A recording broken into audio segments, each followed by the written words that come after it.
Good morning to all of you out there. Welcome to the program Agenda. I'm Cito Beltran, and you are watching us via Signal TV, channels 8 and 250, or facebook.com/onenewsph, or on YouTube, just enter One News PH. Okay, and today is October 12th, 2020. It's a Monday, beginning of the week, and we will figure out as we go along what's in store for us. Apparently, the big talk, or, well, I don't know if it's still big talk because most people I talk with don't really care. But apparently, as far as our politicians are concerned, their biggest issue right now is the budget for 2021. And no less than the president has asked Congress to make sure that they get it done so that the government will have the money to spend and that it's done in 4 days. So we will be speaking with the minority floor leader, district representative of the 6th District of Manila, Congressman Benny Abante, as well as the 1st District Representative of Albay, Congressman Edcel Lagman, to give us an idea. Posible ba ito? Mangyayari ba ito? Can they actually deliberate in 4 days? And what happens if somebody decides to throw a monkey wrench, or some people discover that the proposed budget, after it's gone through some congressmen, have actually been, let's just say, it's no longer the original version. It's been known to happen in past Congresses where a proposed budget, after deliberation, pagdating na doon sa final draft, bulaga. Okay? Medyo parang, oy, ano to? Bakit iba ang laman? Okay? Now, we will also feature later in the program a friend of mine, Mr. Roderick de Villa, and Roderick de Villa is founder and CEO of Lively Grains Corporation. For the longest time, and this is for full disclosure, Obet is part of discipleship I belong to, a Bible study group that I belong to. And for the longest time, I've only known Obet as two things: a big bike rider, as well as someone who is a merchant of black rice, or what we like to call black rice, healthy rice. But as I mentioned last week during our program, last Thursday, I mentioned that he had to sell his big bike in order to keep his commitment to the farmers to buy their grains or their palay at 25 pesos per kilo, instead of what many traders have been doing at buying white palay for 12 pesos. And may denial po sa Department of Agriculture that it's not the case, pero it's on the ground. And we've talked to Federation of Free Farmers, and they've confirmed it's 12 pesos. So we'll figure that out. In any case, that will be part of our discussion later. But before I go into the news, allow me to express my thanks to my good friend Robbie, who took over the show. Ewan ko, parang bigla ako nagme-mental lapse dito. Anyway, thank you for taking care of the program while I was off. Yeah, I just had to take care of Robbie Alampay. I had to take care of some personal things, and medyo may inayos lang po tayo. In any case, well, let's move on with the program, and let's get on to the stories from the front page of the Philippine Star. The lower house is set to reconvene on a special session as President Rodrigo Duterte has asked the lawmakers to set aside politics and pass the proposed 4.5 trillion peso national budget for 2021. Okay. Duterte said that he wanted the 2021 budget passed immediately without the speakership conflict affecting its passage. Majority Leader Martin Romualdez has released a statement over the weekend saying that the House majority will respect the term sharing agreement between current House Speaker Allan Peter Cayetano and Lord Allan Velasco after the approval of the budget. We will speak with Minority Leader Benny Abante and Albay Congressman Edcel Lagman on the show to further discuss the budget and speakership matters. Okay, just I'm just going to read this. This isn't in the front page, but my executive producer just sent me this from our reporter Ria Fernandez. Allies of Marinduque Representative Lord Allan Velasco will attempt to unseat Speaker Allan Cayetano today. Sources tell at News 5 PH that they have garnered enough votes to install Velasco as the new leader of the House. Rappler carried a similar story of a coup, and the question is, will the words mene mene tekel upharsin be on the wall of Congress? Kung kayo po ay nagtataka, Cito, ano yung pinagsasabi mong mene mene tekel? Tagalogin natin, parang pelikula. Tinimbang ka, ngunit kulang. Ang tanong, sino ang titimbangin ngayong araw? Titimbangin ba si Allan Peter Cayetano if he has the weight to carry the speakership? Or will it be Lord Allan Velasco? Mukhang medyo may gumalaw na kamay na yata. If these reports are validated, we presume them to be accurate, to be true from sources, but it will. We will see if it will be validated, if the hand, the finger on the wall of Congress will write mene mene tekel upsar ano yun? Upharsin. Okay, you have been weighed and found lacking. In any case, let's carry on with the news. The Interagency Task Force, or IATF, has agreed in principle to relax the outbound travel restrictions on Filipinos who want to be with their foreign partners. Cabinet Secretary Carlo Nograles, who is also vice chairman of the IATF, said the government is now just fine-tuning details to make sure that those who will leave are not infected with COVID-19. Okay, that's good news, especially for those of you who have husbands, wives abroad like me. Yung aking asawa, Tanak, ay nasa Netherlands, and who might want to join their families. But the question is, parang we will find out from Secretary Nograles tomorrow. Alam naman nyo, kaibigan naman natin yan sa programa, and he's always been accessible except for some changes in the hierarchy. But in any case, the question is, parang yung last to make sure that those who leave are not infected with COVID-19. Alam niyo po, for the record, to set certain people straight, okay, you cannot board a plane or whatever.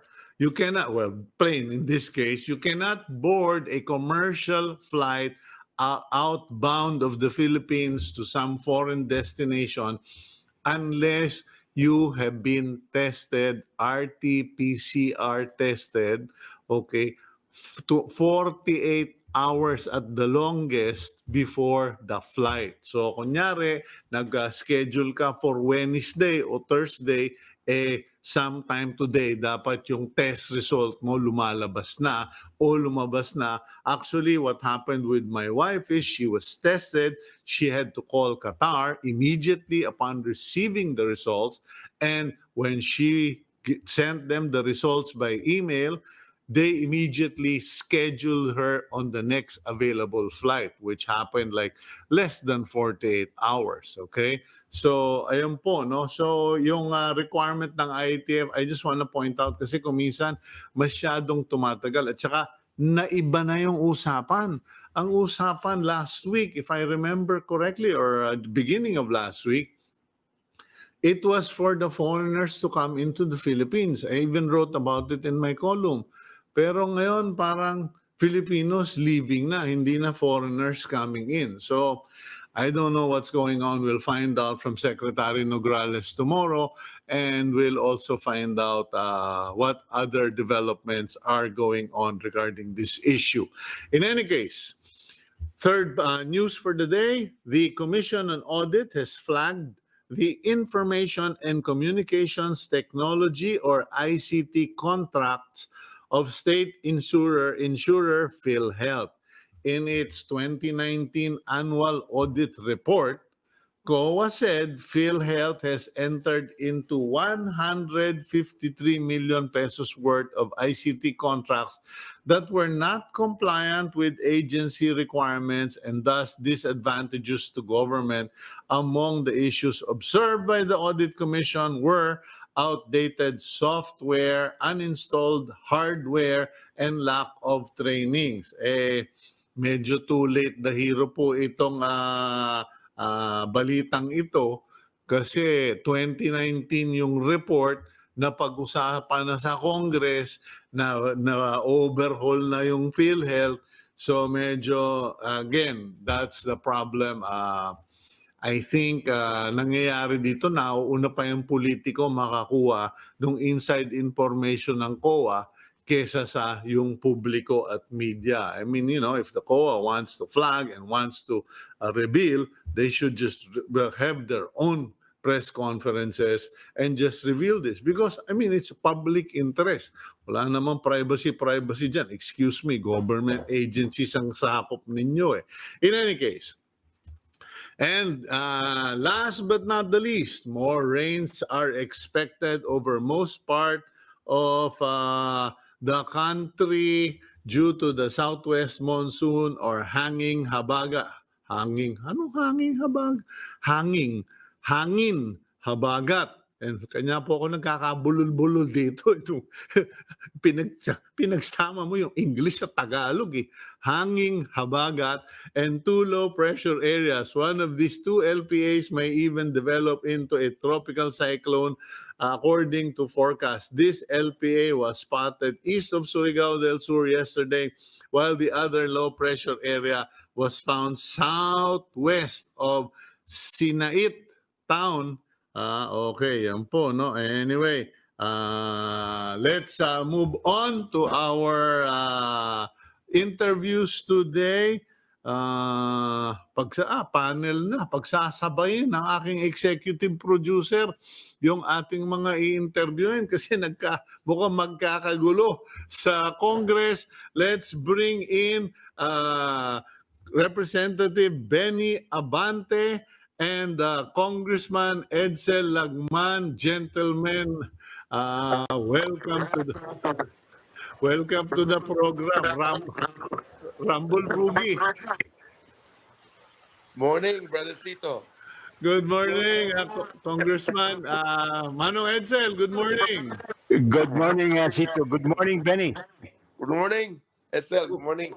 Okay, ewan ko kung nabulaga kayo sa balita, but apparently there's several leaks to Rappler, to TV5, that there's going to be a coup today, coup d'etat in Congress.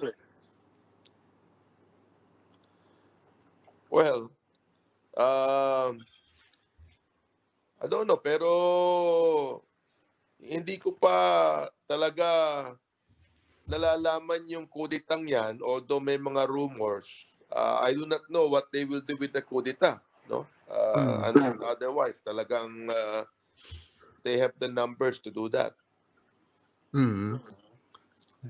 What's your reaction, Manong Edcel? I don't think this is actually a kudita. Most probably, it is more of a show of numbers. Because the speakership cannot be settled in a venue other than the House of Representatives. And an election for the speaker cannot be legal unless it is done inside the plenary hall. Most probably, again, this could be a show of numbers preliminary to the actual showdown. Mm. Okay, parang pasakali. Okay, Manong Benny, Congressman Abante, anong masasabi mo dito? Yeah, I agree with I agree with Edcel on his opinion over that. Talagang dapat buksan yung plenary, no? Mhm. For them to be able to occupy and put up a good fight. It's really a numbers game, Cito. And Yeah, but who calls that decision? who does? Who makes that decision na i-open yung plenary physical presence? If the speaker and his people will not open the plenary hall for them, they have to do it by force. Mhm. They have to. I don't know if that is actually closed. And right now, kung talaga meron silang alam sila ng parang kudita, they are going to close and lock the plenary, and the other side would force their way in and occupy the plenary if they will have the numbers. Okay. But yes, that they should have at least 150 plus one to be able to get the speakership. I do not know if Edcel would know more because being a lawyer and knowing the rules of the House. Okay, If what they were going to do would be legal, no, but they will have to force their way in. Okay, well, let's go for a quick break. We'll fix our communications and we'll be right back.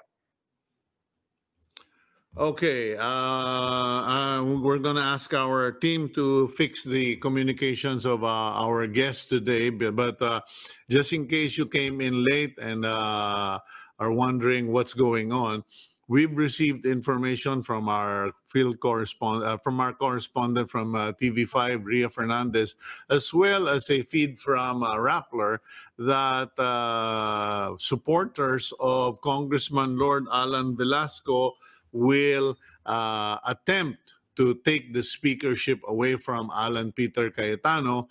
And now, if you heard earlier, Congressman Edcel Lagman was pointing out that there has to be a physical presence on the floor of Congress to conduct the voting for a new speaker, not just online.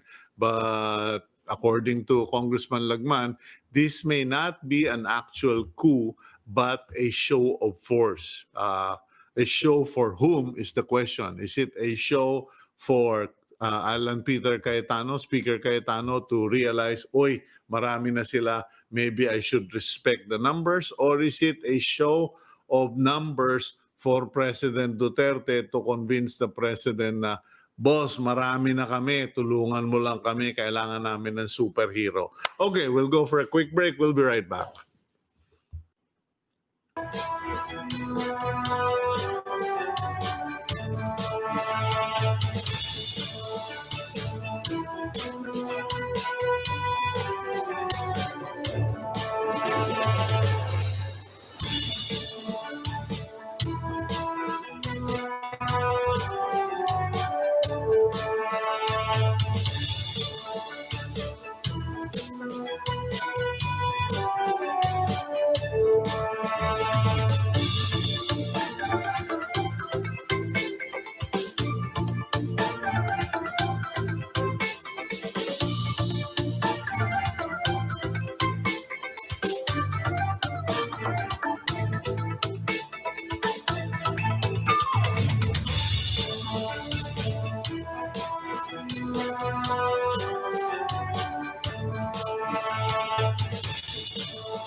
Okay, we're back here on Agenda. I'm Cito Beltran, and you are watching us via Signal TV, channels 8 and 250, facebook.com/OneNewsPH, and YouTube, OneNewsPH. Okay, isa-isa na lang muna tayo kasi mahirap pong gawin yung panel. Baka umangal yung mga nasa elementary school, nawawalan daw sila ng signal. In any case, let's go first to originally planned Congressman Benny Abante.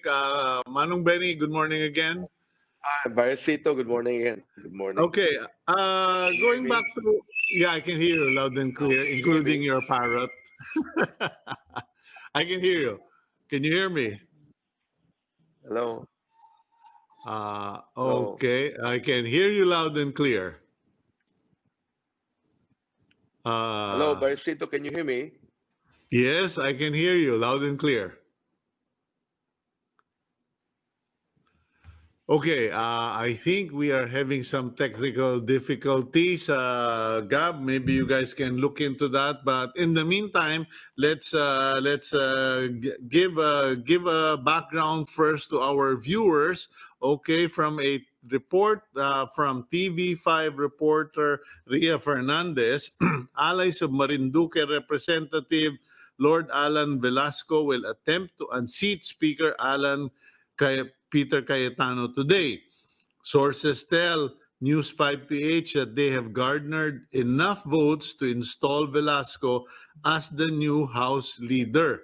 Okay, now, yun po, no? So, okay, subukan natin ulit si Congressman Abante. Okay, Congressman, we're back. Okay, there's a slight delay, but please go ahead with your reaction. Or is she gone again?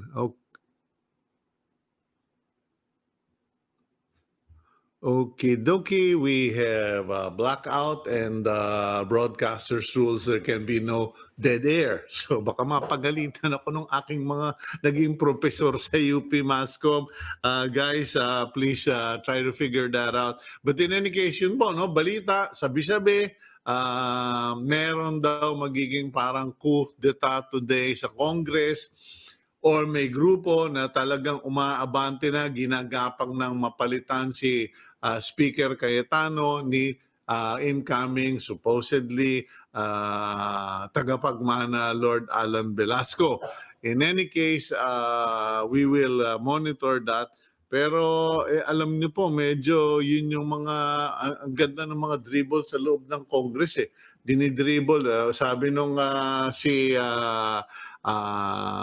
pangalan nito, Majority Leader Martin Romualdez, the gentleman's agreement about the speakership term sharing will be followed after the approval of the 2021 national budget. Yan po, no? Sinasabi yun ni Martin Romualdez. Pagkatapos, sabi naman ni House Committee on Appropriations Chairman Congressman Eric Yap, kayang-kayang ipasa yung 2021 budget by October 16. At sinasabi, pwede naman daw after mapasa yun, ganun din. Pwedeng i-withdraw yung second reading na pinasa na nila noon at pwede rin naman na ituloy na lang yung third reading. Okay, puntahan natin si Congressman Benny Abante. Sir, are you there? Nakakita na ako ng magandang lugar. Okay, thank you.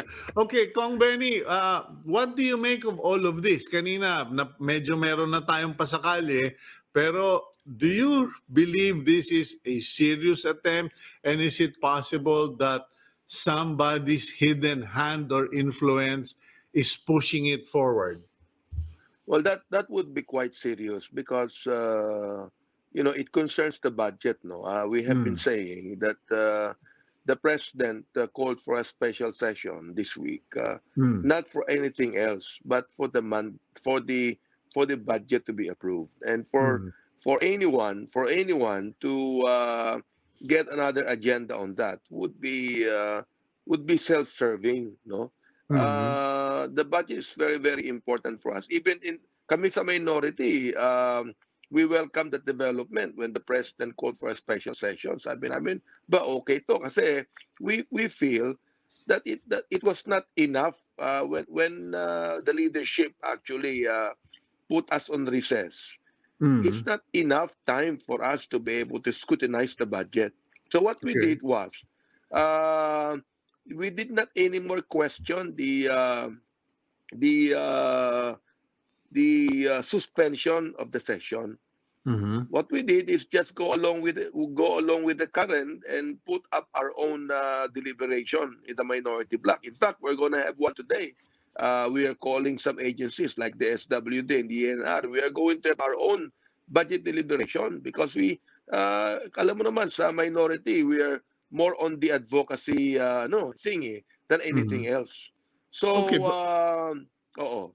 yeah, but will that be legal? Kasi parang ang nakikita ko, Kong Benny, magkakanya-kanya na kayo.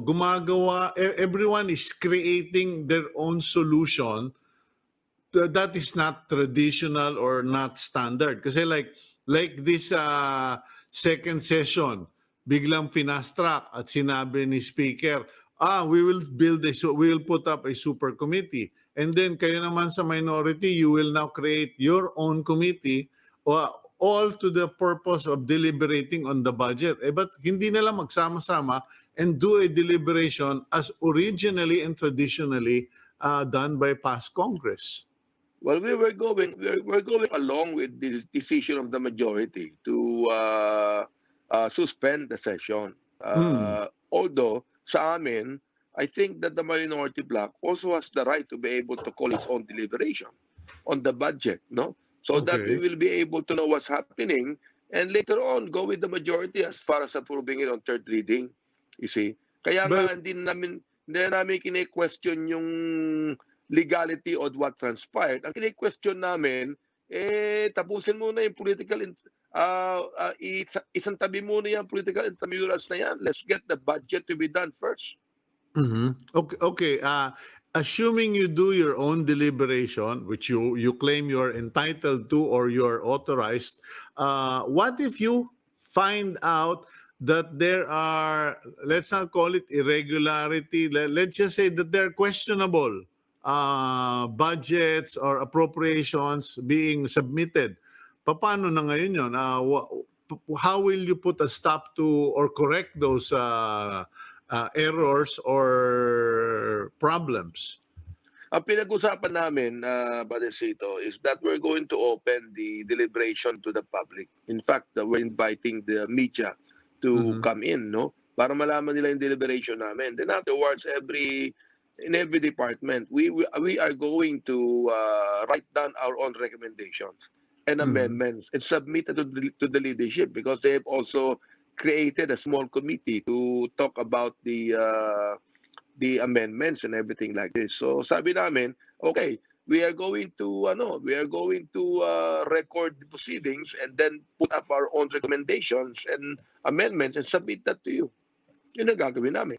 Yeah, because Speaker Cayetano, when I watched his speech, he basically said there will be a committee of, I think, 10, and each Yeah. and every congressman can go before the committee and make their submissions, their appeal, or their recommendations. Eh kayo, gagawa kayo ng separate committee ninyo, and then you will still be subject to the super committee or the committee of 10, correct?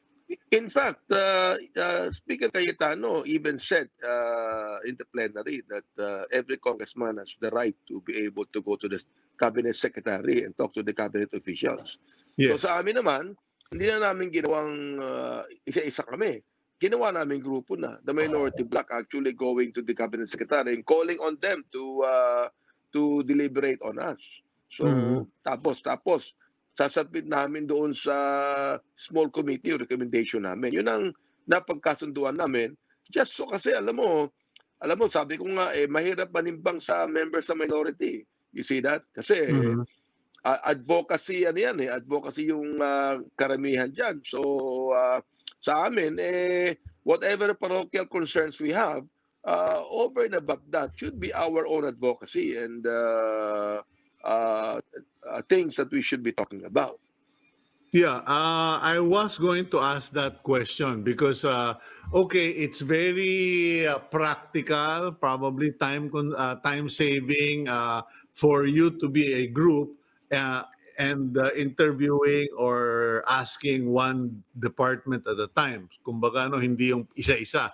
But on the Yes. other hand, does that get you anything in the minority? Pasensya na kung Benny, no? I Okay. mean, I Yeah. know you guys are all above board, but some people would say, bakit sila nagsama-sama? Siguro magiging horse trading yan or what's in it for the minority?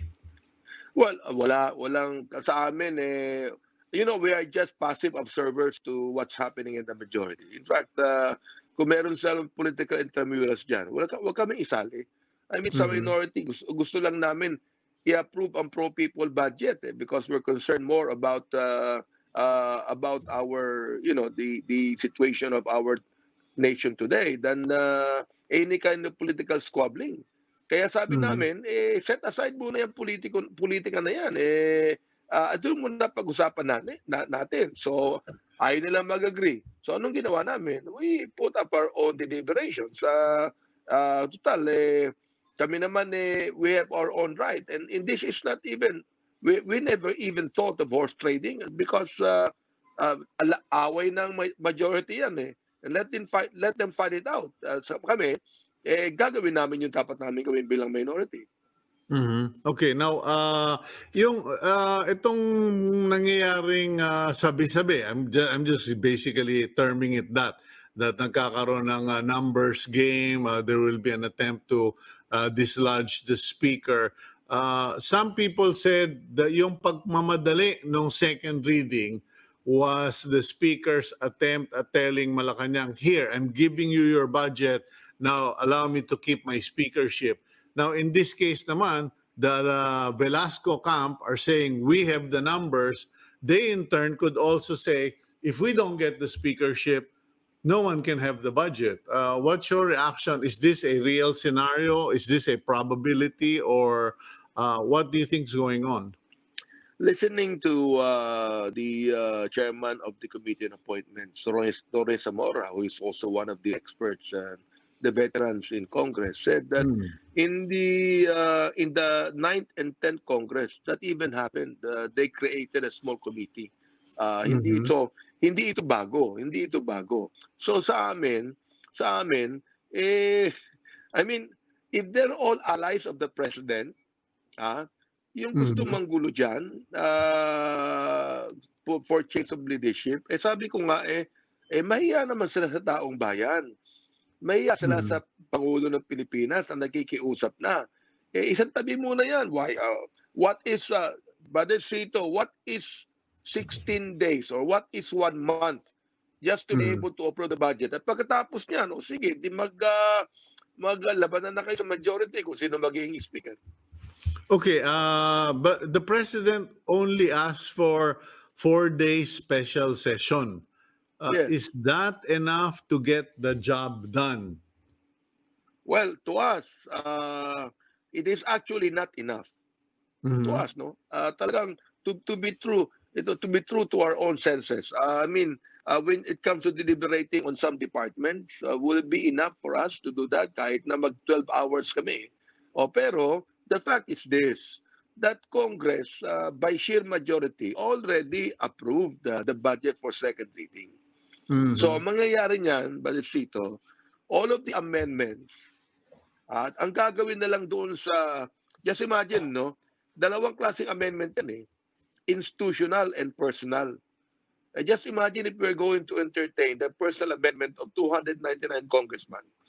That would take months, you see. Mhm. So, Yeah. ang ginawa nung go into a small committee, ang gagawin na lamang namin doon sa deliberation, sa special session, is to talk about the institutional amendment. Yun ang ano ko, yun ang palagay ko, no? Institutional Mhm. amendment at yung mga personal amendment, any congressman can go to the committee and just tell them their own personal amendment. Ngayon, uh, ipapasa namin yan for third reading ngayong special session. Mm. So by Friday, ipapasa ng third reading yan. In fact, Brother Cito, the minority has the right for a turno and contra pagkatapos niyan. Ibig sabihin, magsasalita pa ako concerning the budget. Ngayon, pag naipasa ng majority for third reading yan, ano mangyayari doon sa mga amendments? Yung mga amendments na yan will now go to the bicameral committee. Doon na yan aayusin sa bicameral. Okay. Now, that would be around November 5 or 6. okay. Now, so sinasabi ninyo yung institutional amendments, yun yung para sa mga departments. Departments, so. government. So, Yes. ang point mo is, let's focus on the institutional, let's clear all of that and push it through para kahit anong mangyari, magkagulo-gulo man, lumusot na lahat yung para sa government institutions at may budget yung gobyerno. Anything Yes. to do with individual concerns ng mga congressman sa mga pet project nila or development project sa mga distrito nila, idadaan na doon sa super committee at doon na sa BICAM. Right, that's right. That's right. Ayun. Tama yan. Tama Okay. yan. Yun ang mangyayari. Okay, well, I will monitor this. This is going to be interesting. But it has happened before, right? Congress pushed for the institutional and then yung parang yung marami nga nag-sacrifice na wala na munang personal or mga for our districts. Yung national lang muna dahil may problema. Yeah, it was Ronnie Zamora who said, because at that time he was the majority leader. He said, Yeah. I remember that. Yeah. I remember that happening. Well, thank you very much, Kong Benny. I wanted Thank to you, have a Brother Cito. longer time, but I'd like to talk to you on another date about the state. You better pray for Congress. Okay. Okay. Thank you very much, Congressman Thank you. Abante. Okay, yan po Thank si Congressman Benny Abante at ang kanya, bigyan natin ng importansya yung institutional, yung sinasabi niyang institutional amendment, pagsuri or to investigate or to properly study the budget requirements and requests of departments, government departments and agencies. Yung mga pang-congressman, pang-distrito, to follow na lang, doon na sabay kang pag-usap-usapan. In any case, we'll go for a quick gap, and when we come back, let's ask Congressman Edcel Lagman if we can connect with him, what's happening and what are his views on all of this here on Agenda.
You're back here on Agenda, watching us via Signal TV, channels 8 and 250, Facebook, onenewsph or on YouTube, One News PH. Let's bring in veteran Congressman, representative of the 1st District of Albay, Congressman Edcel Lagman.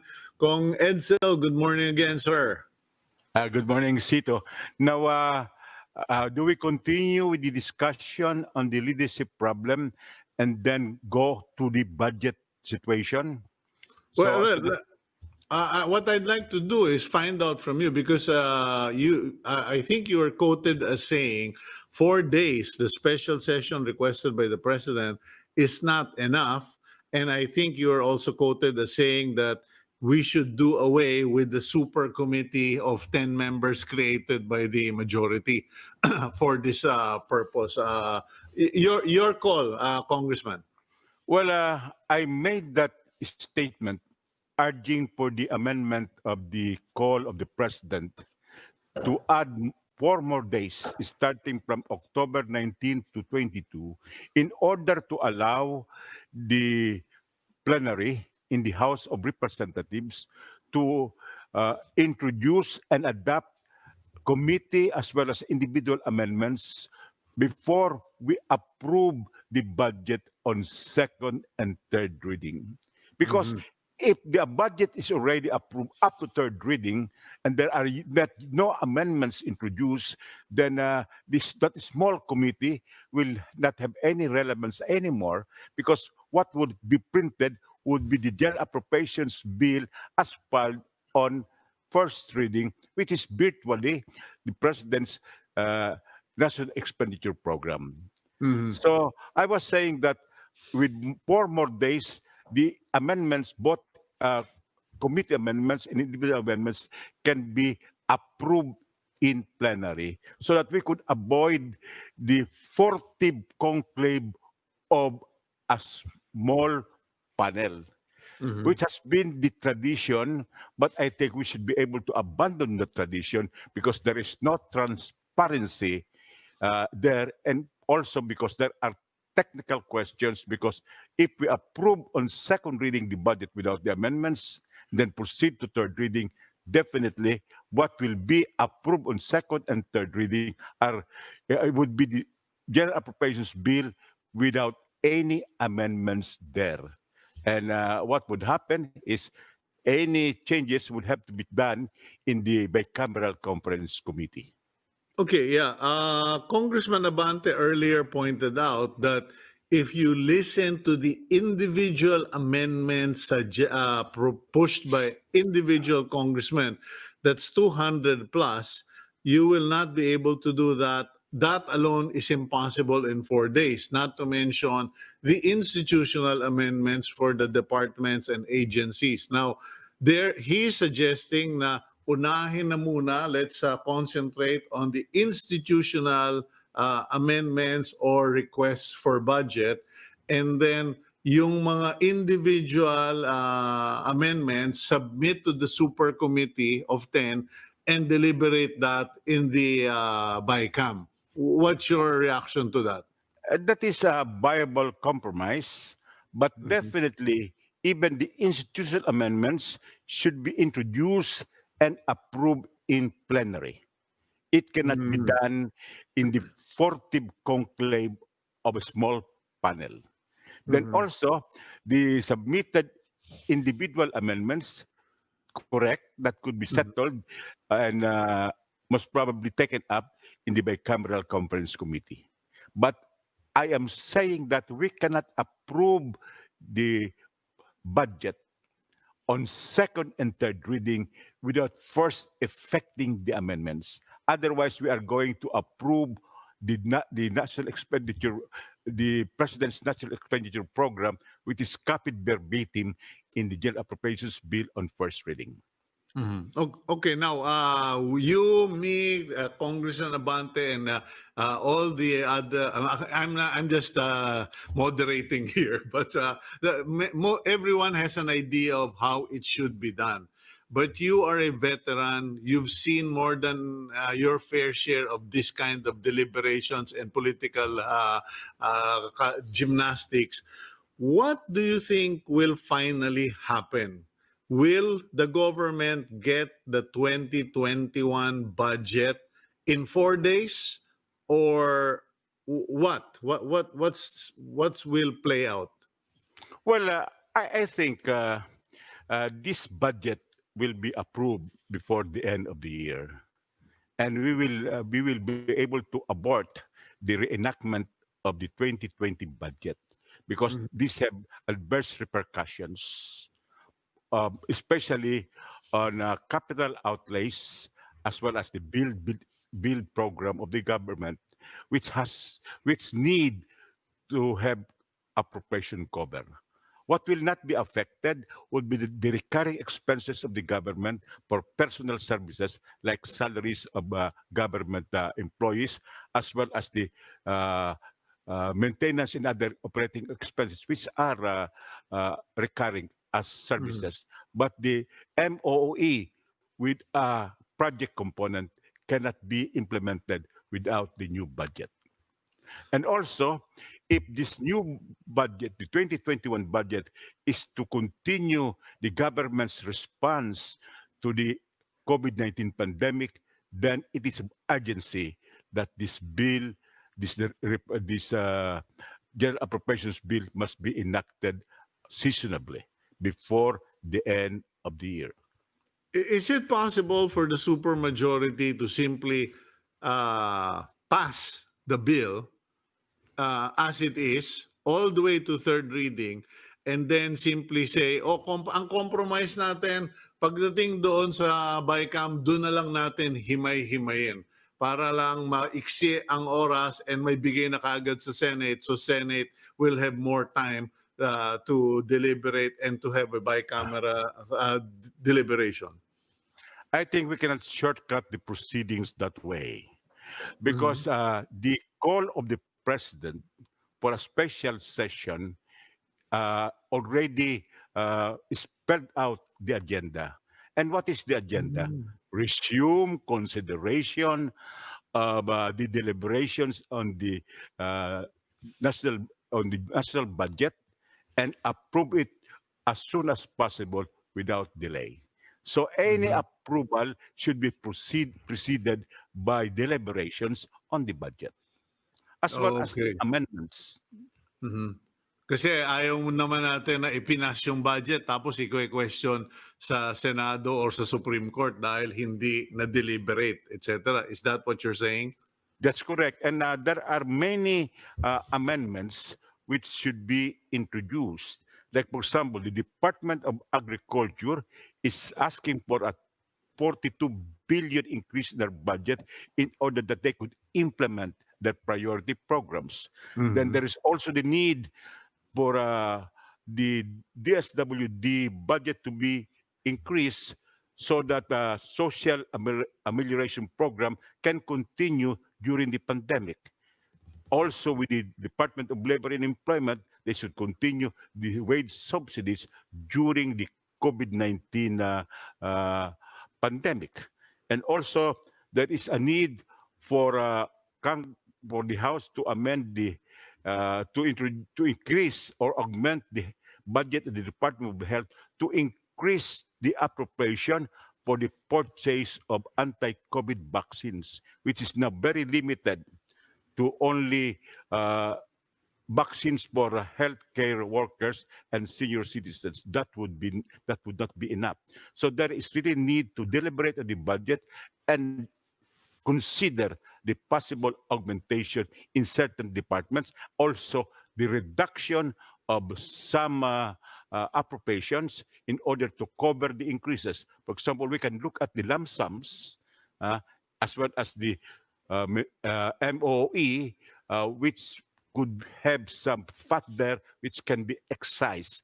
During Mhm. previous budget proceedings, there was a 5 to 10% reduction across the board of MOE because there was excess fat in the supplies, seminars, and travels.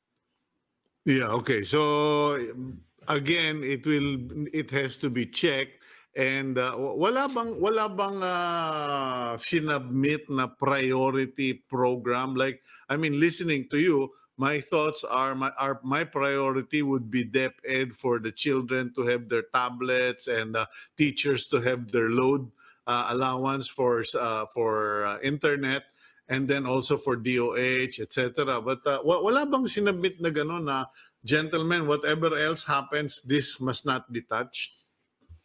Well, the president's budget would already include all of those, but Mhm. some of the proposed budget would be deficient, so that there has to be some Mm. augmentation, and some Mhm. of the proposed budgets must have maybe overstated so much so that they can be reduced in order Mhm. to cover up the amounts necessary for the increases. Okay, And well, this would be a process which I think the plenary should be able to tackle. okay. I asked this question from Congressman Abante. I'd like to ask you the same, because the reading on why Speaker Allan Cayetano fast-tracked the second reading was basically to say to Malacanang, here, I'm doing everything to speed up the approval of your budget. Now, let me keep the speakership. What if now the group of Velasco says, well, no speakership, no budget? How will that affect things? This Well, in the first place, what Speaker Cayetano did when mhm, he abruptly terminated the deliberations on the budget and then have it approved on second reading with so many departments and offices yet to be tackled, and then mhm, he suspended session for 40 days from the afternoon of October 6 up to November 15. That was precisely designed for him to prolong his tenure as speaker. mm, And I think the ploy now is again this, that let us set aside politics and deliberate and approve the budget. So that would again prolong his tenure. mm, The speaker sits as leader of the house by accommodation and tolerance because of the term sharing agreement, which has a time frame, mm, and that time frame should be respected, so much so that there is a need for the speaker to step down, and mhm, then the presumptive speaker, Congressman Velasco, to take over, and then subsequently there will be a nominal voting to confirm such change in leadership. Now, Cito, how long will this take? yeah. Now, uh, either way, whether Speaker Cayetano has the numbers or Congressman Velasco has the numbers, a nominal voting will not be more than 1 hour to Mhm, settle the problem. And this will be a small slice, a very small slice in the period of 4 days devoted to the budget. And possibly, if there would be an additional 4 days, then definitely we will be able to finish that budget and also settle the leadership problem. Because when the president called for a special session and certified the general appropriations bill as urgent, he only solved one problem, and that is the approval of the budget. He did not solve the problem on the leadership, which is traceable to his own term sharing agreement, which he brokered. What the mm. president brokered, his allies in the House should not break. And I think there is need for the president to enforce this term sharing agreement by categorically, clearly, openly, and personally, not through proxies, that this term agreement must be honored and respected. Okay, but the question here is this: for every pro, there is a contra. Right now, the pro is the Cayetano, the contra is the Velasco. If Velasco becomes speaker, the contras will be the Cayetanos et al. That creates a new opposition, and can that new opposition therefore presumably also delay or just be a pain and drag down the budget? That is a political aberration because the majority coalition cannot be divided into the uh, prevailing majority and opposition at the same time. Mhm. So that should not happen because that is a mongrel. Okay. So any So, opposition should come from the authentic minority, from the real opposition. okay. Because yeah, it's gotten so confusing nowadays. You don't know purebred opposition, mongrel opposition, or created opposition.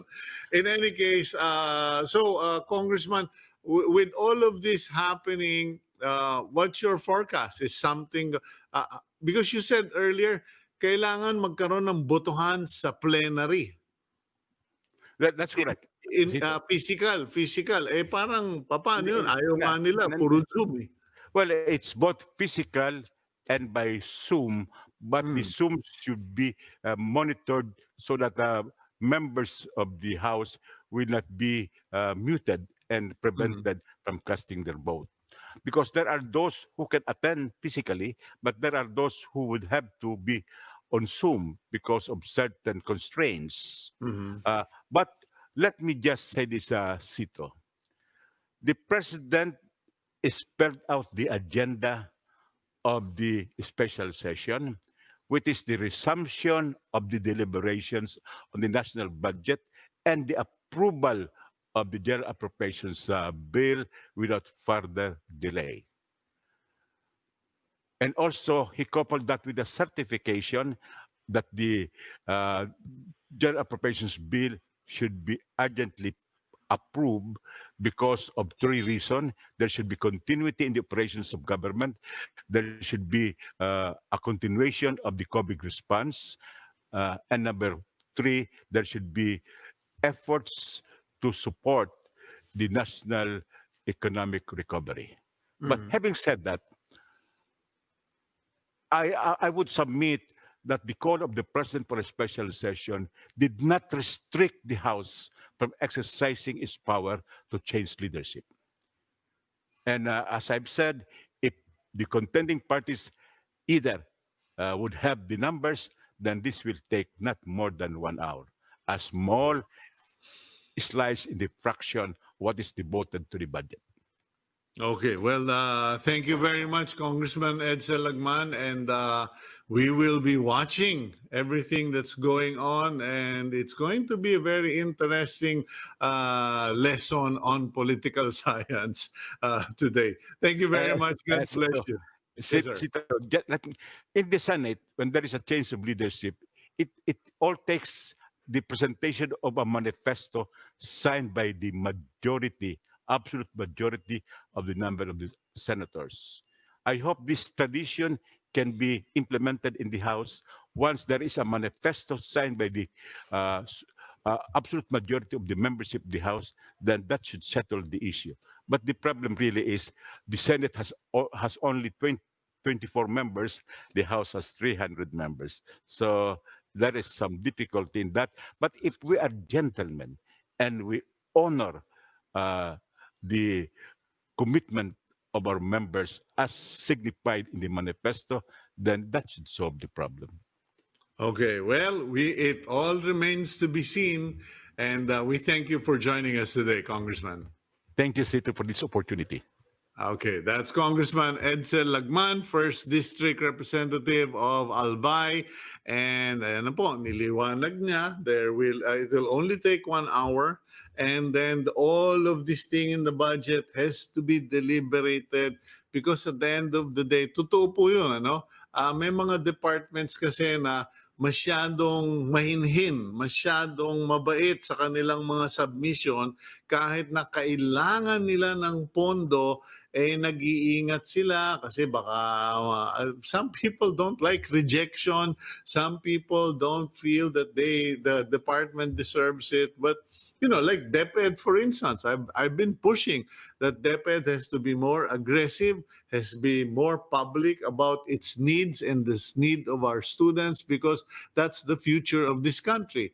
Pero parang kung ano lang ang ibadala sa amin, ito yung submission namin, kung mamarapatin nila, it should not be that way. And I hope that members of Congress understand or know what areas to prioritize. In any case, we will go for a break, and when we come back, we will continue with the agenda, and we will also speak with Roderick de Villa, my friend, regarding the state of affairs, yung kanyang true-to-life experience with rice farmers.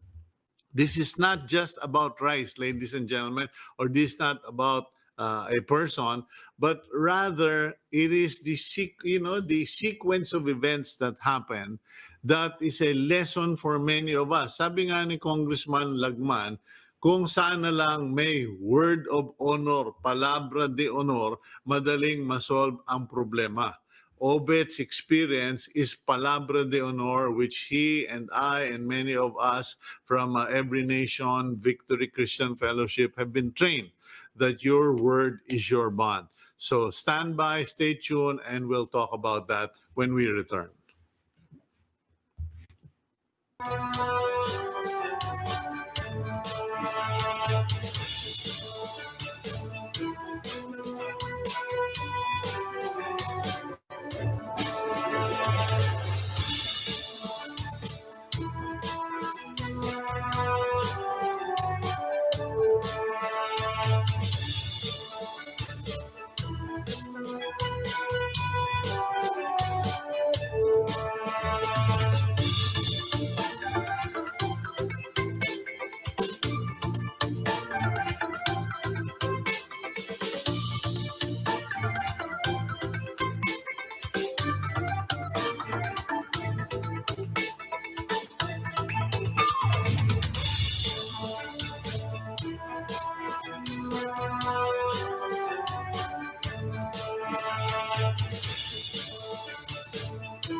Okay, welcome back to the program agenda. I'm Cito Beltran, and you are watching us via Signal TV channels 8 and 250, as well as facebook.com/OneNewsPH and on YouTube, One News PH. Okay, for purposes of transparency, our next guest is a friend. He is part of our discipleship group, our Bible study, so to speak, and he is the CEO and founder of Lively Grains Corporation, a company that promotes healthy living by offering consumer organic grains, specifically black and red rice.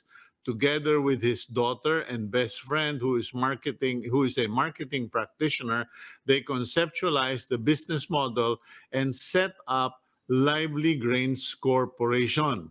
Okay, Lively Grains was established out of its founder's desire to alleviate the sufferings of farmers in his hometown in Mindanao.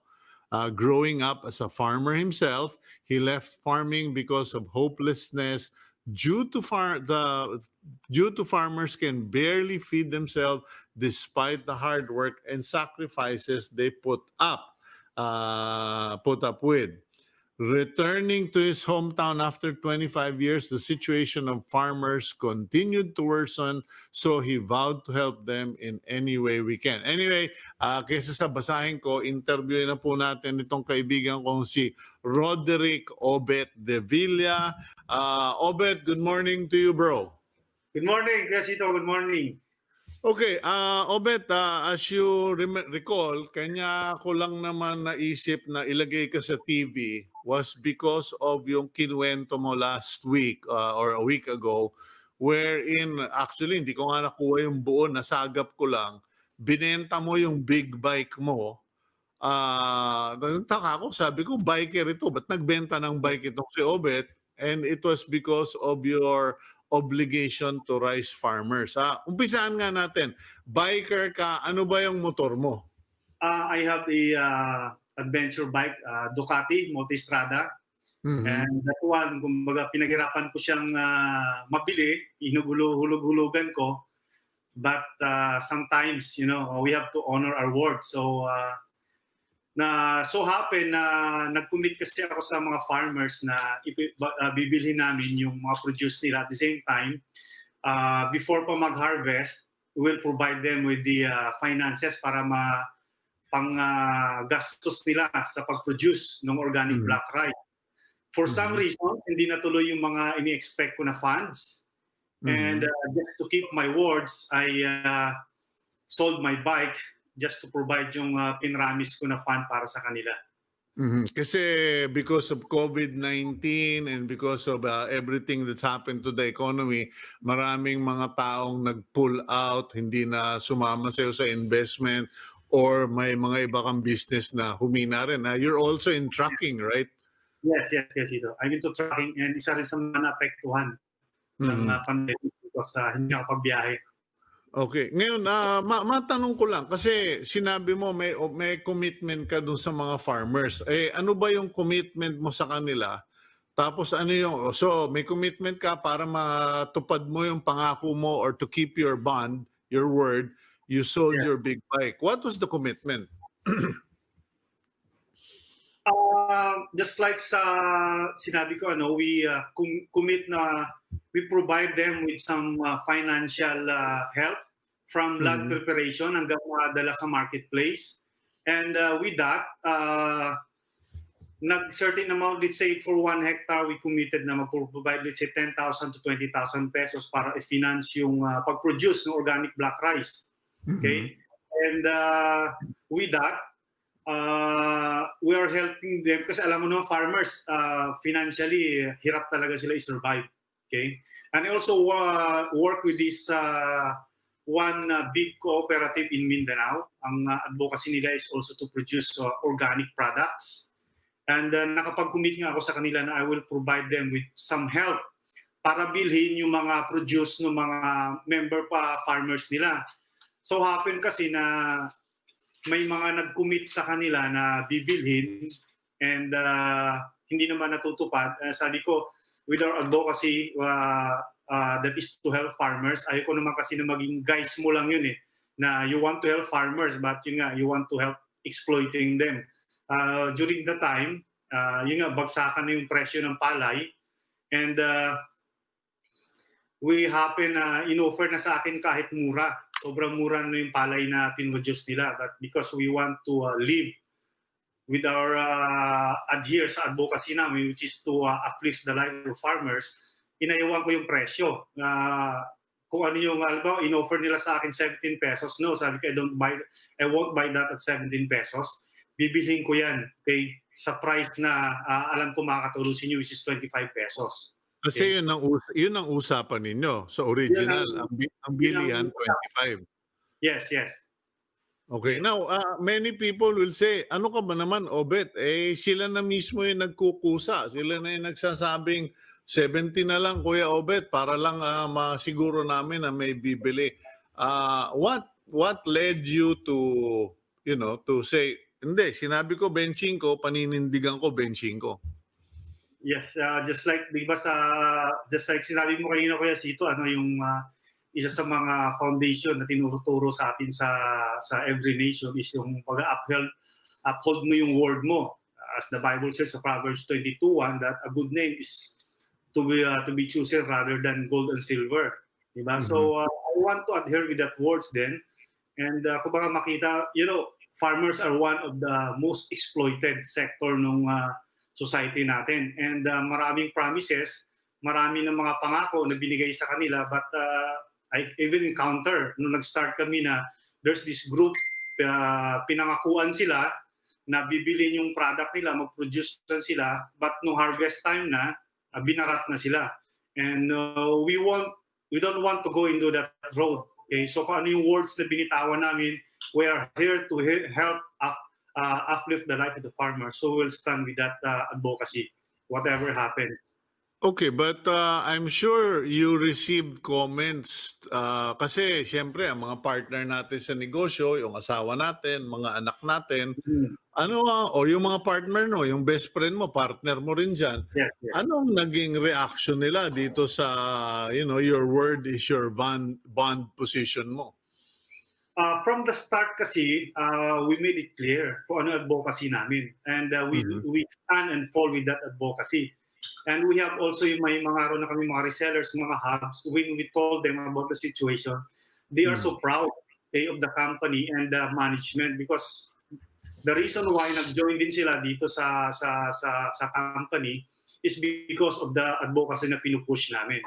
And with that, my family, my friends, from the start, we are the same channel with regards to advocacy, walang compromise. Okay? So pag sinabi namin ganito yung, let's say pag kinlaim namin na organic yung product, it must be 100% organic, it must be certified. We cannot just claim na organic yung product without the papers. Okay? So same thing, we upheld kung ano yung words na binitawan namin sa mga farmers, yun yung gagawin namin. And we stand and fall with that principle. Okay, anong naging reaction? What was the reaction of those farmers when you told them? Because sila parang, Kuya Obet, ready na kami kahit 17 lang. Bilhin mo na yung bigas namin kahit na hindi na 25. At nung sinabi mong 25 ko namin bibili niyan, ano yung naging reaction? Well, literally, yung isang kausap ko umiyak. Because 17 to 25, that is 8 pesos difference. So imagine mo na that would be additional 35 to 40,000 income sa kanila. And that will go a very long way pagdating sa mga farmers. Okay? Obet, pakiulit nga yun. Kasi alam mo, I think that is an important piece of information. Most people think in terms of per kilo. 17 pesos per kilo versus 25 pesos per kilo. Pero may sinabi ka na hindi lang yun per kilo ang dapat nating isipin. Yung total income, ano yung price difference? Yes, with the difference na 8 pesos, let's say pa nag-produce siya ng 80 sacks per hectare. So 80 times nasa 4,000 times 8. So more or less nasa 40,000 yung additional income nila. So for that year. Yeah. So with that amount, we are true to our advocacy, which is to uplift their lives. So with that, I know 30 to 40,000 will go a long way pagdating sa mga farmers. farmers. Mabuti na yung magkaliwanagan tayo, no? Kasi baka naman yung mga reseller mo o yung mga customer mo magsabi, ang 25 lang pala, bili mo nung bigas eh. Di bakit ganito 4 kilo? Magkano ba benta mo 4 kilo yung mga naka-plastic na black Right rice? now, we're selling, yung 2 kilos namin is 358 at yung Okay. 5 kilos is 195 pesos. Okay. Okay. Kasi para maintindihan nila na binibili mo yung 25, palay pa lang yun. Fresh pa siya, hindi pa po siya nabibilad, hindi pa siya tuyo. So, Okay. fresh harvested. Bagong ani. Kung Yes. Yes.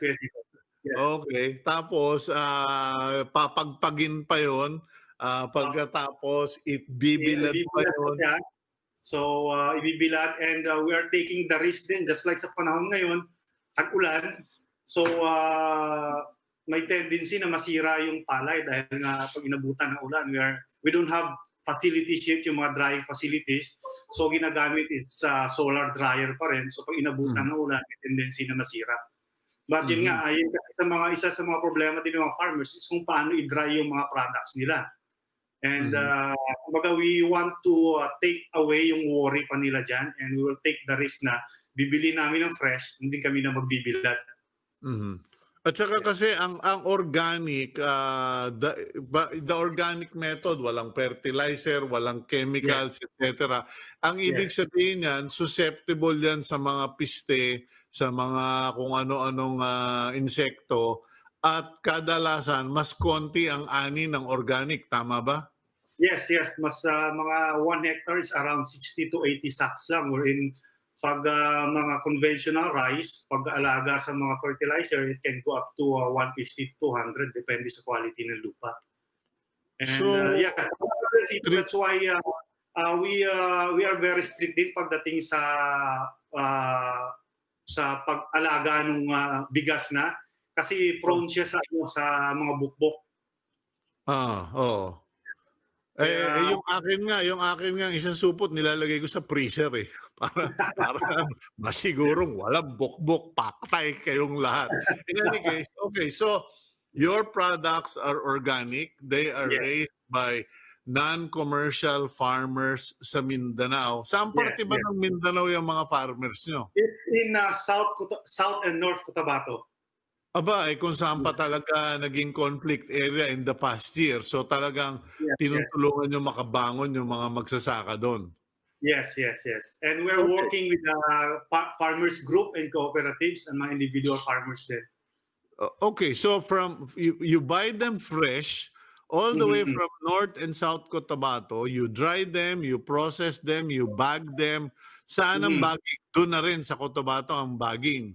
Dito na sa Manila kasi naka-vacuum seal kasi siya. So mas madaling sumingaw pag binyahe namin from Mindanao to Manila because of the friction. And so pagdating dito dapat ma-vacuum seal ka agad namin para ma-maintain yung freshness ng palay, ng bigas. Okay.